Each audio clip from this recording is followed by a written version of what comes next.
dampak dari pencemaran udara?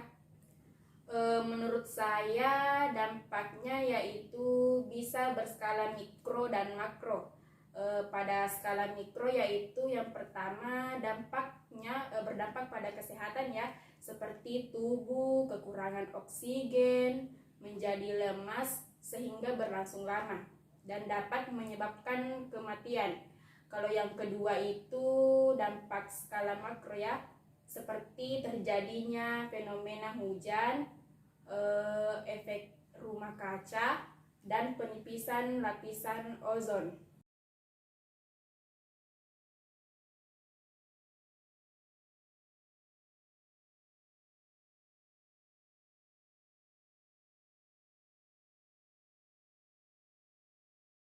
Dari video yang kita simak tadi, bagaimana pendapat Anda mengenai dampak pencemaran tersebut? Menurut saya itu air yang tercemar limbah akan berdampak tidak bisa dimanfaatkan ya, karena limbah yang terkandung dalam air dapat membusuk dan munculnya rasa bau yang tidak sedap.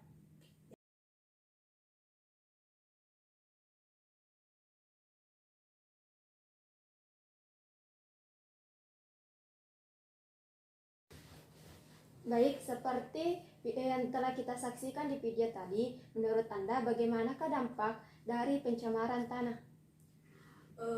Menurut aku dampaknya itu pencemaran tanah bisa berdampak pada kesehatan manusia ya, karena tanah yang tercemar akan mengandung bakteri penyebab penyakit. Pencemaran tanah juga bisa berdampak terhadap ekosistem.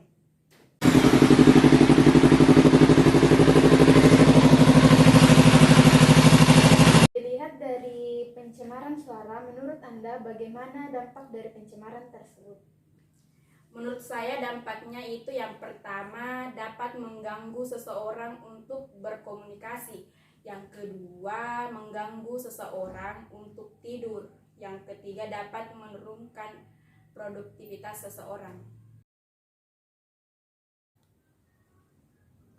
Upaya penanggulangan pencemaran suara yang pertama yaitu menegur seseorang yang berbuat kebisingan. Kedua, menjauh dari kebisingan. Ketiga, memasang alat peredam suara.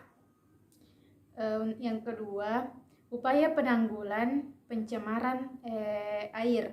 Yang pertama yaitu tidak membuang sampah di sungai, dan yang kedua untuk pengelola industri wajib menyediakan unit pengelola limbah. Baik, selanjutnya saya akan menjelaskan upaya pencegahan dan penanggulangan pencemaran udara. Yang pertama yang harus kita lakukan adalah melakukan reboisasi agar kadar karbon dioksida di udara mengurang. Yang kedua, kita harus melakukan jalur hijau di perkotaan.